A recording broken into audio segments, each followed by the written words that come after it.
નમસ્તે મિત્રો, આપ સૌનું #વ્રત કથાની ચેનલમાં સ્વાગત છે। આ વિડીયોમાં આપણે શ્રાદ્ધ વિશેની સંપૂર્ણ માહિતી મેળવવાના છીએ, માટે તમામ દર્શકો વિડીયોના અંત સુધી જોડાયેલા રહેજો। મિત્રો, પહેલા જાણીશું કે શ્રાદ્ધ એટલે શું। હિન્દુ ચંદ્ર કેલેન્ડરમાં શ્રાદ્ધ, જેને પિતૃપક્ષ તરીકે પણ ઓળખવામાં આવે છે, તે 15 દિવસનો સમય છે જ્યારે ભક્તો તેમના મૃત પૂર્વજોનું સન્માન કરે છે। આ સમય સામાન્ય રીતે ભાદ્રપદના ચંદ્ર મહિનામાં આવે છે। તે પૂર્ણિમાના દિવસે શરૂ થાય અને અમાવસ્યાના દિવસે સમાપ્ત થાય છે। શ્રાદ્ધ શબ્દની વ્યુત્પત્તિ। શ્રાદ્ધ શબ્દ સંસ્કૃત શબ્દ શ્રદ્ધાનો સામાન્ય રીતે અંગ્રેજીમાં અનુવાદ શ્રદ્ધા તરીકે થાય છે। તે આસ્થા, વિશ્વાસ, આત્મવિશ્વાસ, વફાદારી, આદર વગેરેને પણ સૂચવે છે।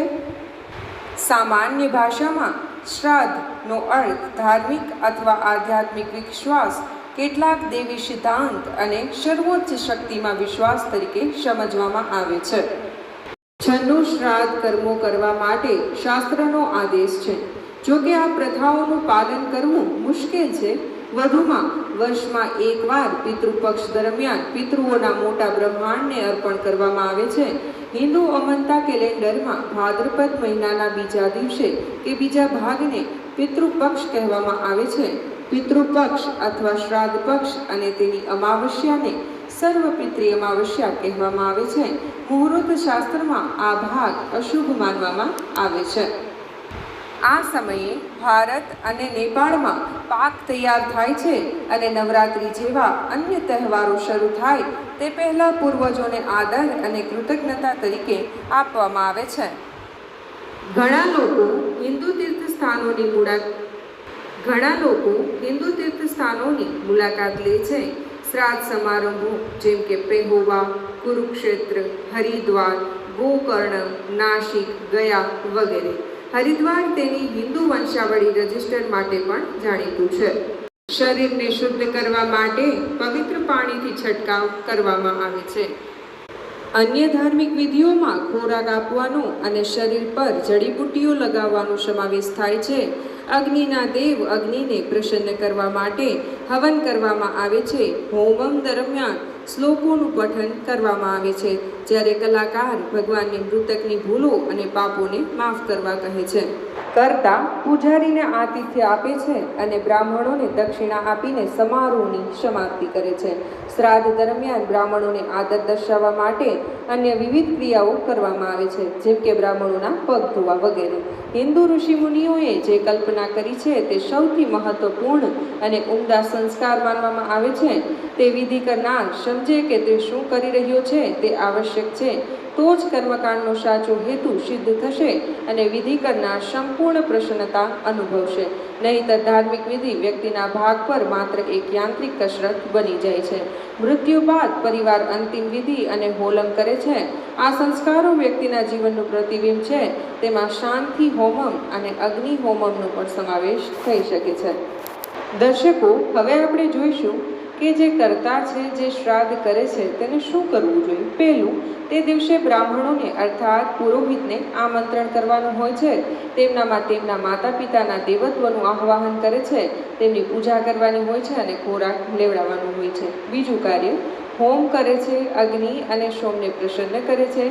દેવતાઓ જે પૂર્વજોને પ્રસાદ મોકલે છે તેમનું પોષણ કરે છે અને રક્ષણ કરે છે। ત્રીજું, મૃત આત્માને ચોખાના ગોળા અર્પણ કરે છે। પિંડાદાન કહેવાય છે। પિતૃઓને અર્પણ કરવામાં આવે છે, પૂર્વજની આત્માઓને પણ અર્પણ કરવામાં આવે છે।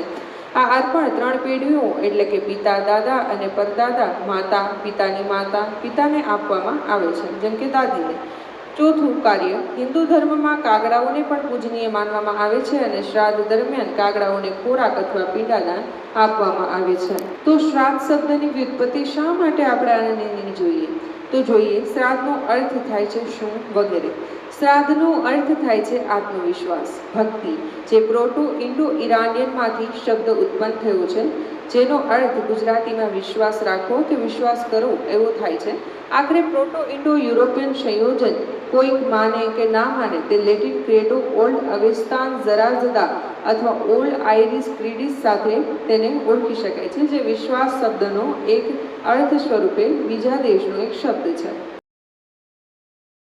દર્શકો, હવે ધ્યાન રાખીશું કે શ્રાદ્ધ દરમિયાન આપણે શું કરવું જોઈએ અને શું ના કરવું જોઈએ. પહેલું કાર્ય, મહેમાનને ભૂખ્યા ન જવા દેવા જોઈએ. શ્રાદ્ધ પક્ષમાં તમારા ઘરના દરવાજે આવેલ કોઈ પણ ભૂખ્યા કે તરસ્યા વ્યક્તિને ક્યારેય ખાલી હાથે ન મોકલવું. મહેમાનોનું સન્માન કરવું, આનાથી પિતૃઓ પ્રસન્ન થઈ આશીર્વાદ આપે છે. બીજું કાર્ય, વડીલોનો આદર કરવો. પિતૃપક્ષમાં પૂર્વજો આપણા ઘરે આવતા હોવાથી પિતૃપક્ષ દરમિયાન આપણે ક્યારેય આપણા જીવથી વડીલોનો અનાદર ન કરવો જોઈએ. કોઈની સાથે કઠોર શબ્દ પણ ન બોલવા જોઈએ. ત્રીજું કાર્ય, શ્રાદ્ધનું ભોજન પીરસવાની રીત પણ ધ્યાન રાખવી. શ્રાદ્ધ પક્ષ દરમિયાન પિતૃપત્ર એટલે કે પિતૃઓને પીરસવામાં આવતી થાળી હંમેશા દક્ષિણ દિશામાં રાખવો અને ભસ્મરેખા બનાવો. ભોજન માટે કેળના પાન કે પાતરડાનો ઉપયોગ કરવો. ચોથું કાર્ય, બાળકો મહિલાઓને ઠપકો ના આપવો. પિતૃપક્ષમાં આપણે ઘરની મહિલાઓ કે બાળકોને ઠપકો મારવો પડે એવું કંઈ કરવું ન જોઈએ. અપમાન કરશો મહિલા કે બાળકોનો તો પિતૃઓ નારાજ થાય છે. શ્રાદ્ધમાં પૂર્વજો આપણી પાસેથી મોક્ષ અને શાંતિની આશા રાખે છે. પાંચમું કાર્ય, તમારા પિતાનું સન્માન કરવું. શ્રાદ્ધમાં તમારે તમારા પિતાની સંભાળ રાખવાનું વિશેષ ધ્યાન રાખવું જોઈએ. પિતૃપક્ષમાં પિતાને બિલકુલ કષ્ટ ના આપો. આ કામથી પિતૃઓ નારાજ થઈને ચાલ્યા જાય છે. છઠ્ઠું કાર્ય, ગાયના દૂધની ખીર. અગ્નિ પુરાણ અનુસાર પિતૃપક્ષ દરમિયાન બ્રાહ્મણોને ખીર ખવડાવવી જોઈએ. ધ્યાન રાખો કે ખીર ગાયના દૂધથી જ બનાવી. ગાયના દૂધથી બનાવેલી ખીર પંડિતોને ભાગમાં જાય તો ખૂબ શુભ પામી શકાય. સાતમું કાર્ય, અડદની દાળ. શ્રાદ્ધ પક્ષ દરમિયાન બ્રાહ્મણોને ભોજન પીરસતી વખતે અડદની દાળથી બનેલ જલેબી, દહીંવડા, દાળ, ભજીયા કે કોઈ પણ વસ્તુ પીરસો. આ ભોજન ભૂત પ્રેતના ભાગે ચાલ્યું જાય છે. આઠમું કાર્ય, તુરિયાનું શાક. બ્રાહ્મણો શ્રાદ્ધ વિધિ માટે ભોજન કરે છે, જેમાં તુરિયાનું શાક જરૂર પીરસો. અગ્નિ પુરાણ પ્રમાણે આ ખોરાક પૂર્વજોને ભાગે જાય છે. તેનાથી પૂર્વજો પ્રસન્ન થઈ સુખ સમૃદ્ધિના આશીર્વાદ આપે છે. નવમું કાર્ય, પિતૃપક્ષમાં આપણા પૂર્વજો આપણા ઘરમાં સૂક્ષ્મ સ્વરૂપે નિવાસ કરે છે. આ દરમિયાન પિતૃસુખનો પાઠ કરનારા પિતૃદોષોમાંથી મુક્તિ મેળવે છે અને સુખ સમૃદ્ધિના આશીર્વાદ વર્ષાવે છે પિતૃઓ તેના પર. આ વિડીયોને નિહાળનાર તમામ દર્શકોને હું જણાવી દઉં કે જે વ્યક્તિ ઘરમાં શ્રાદ્ધ કરવાની ઈચ્છા ધરાવે છે એને કઈ રીતની સરળ વિધિ કરવી. પહેલું કાર્ય, ઘરમાં જ ઉપાય અને શ્રાદ્ધ કરવા માટે શ્રાદ્ધની તિથિએ સૂર્યોદય પહેલાં જાગી જવું. બીજું કાર્ય, સાફ કપડાં પહેરીને પિતૃઓની તૃપ્તિ માટે શ્રાદ્ધ અને દાનનો સંકલ્પ લો. શ્રાદ્ધ પૂર્ણ થાય ત્યાં સુધી કશું જ ખાવું નહીં. ત્રીજું કાર્ય, દિવસના 8મા મુહૂર્ત એટલે કે કુતુબ કાળમાં શ્રાદ્ધ કરવું, જે 11:36 થી 12:24 સુધીનું હોય છે. ચોથું કાર્ય, દક્ષિણ દિશામાં મુખ રાખીને ડાબો પગ વાળીને ઘૂંટણને જમીન પર ટેકવીને જ બેસી જવું. પાંચમું કાર્ય, તાંબાના મોટા વાસણમાં જવ, તલ, ચોખા, ગાયનું કાચું દૂધ, ગંગાજળ, સફેદ ફૂલ અને પાણી લેવું. છઠ્ઠું કાર્ય, હાથમાં કુશા ઘાસ રાખો અને જમણા હાથમાં જળ લઈને અંગૂઠાથી તે વાસણમાં અર્પણ કરો. આ પ્રક્રિયા 11 વાર કરીને પિતૃઓનું ધ્યાન કરો. સાતમું કાર્ય, પિતૃઓ માટે અગ્નિમાં ખીર અર્પણ કરો. તે પછી પંચબલી એટલે કે દેવતા, ગાય, કૂતરા, કાગડા અને કીડી માટે અલગથી ભોજન કાઢો. આઠમું કાર્ય, બ્રાહ્મણ ભોજન કરાવો અને શ્રાદ્ધ પ્રમાણે અને શ્રદ્ધા પ્રમાણે દક્ષિણા અને અન્ય વસ્તુઓનું દાન કરો.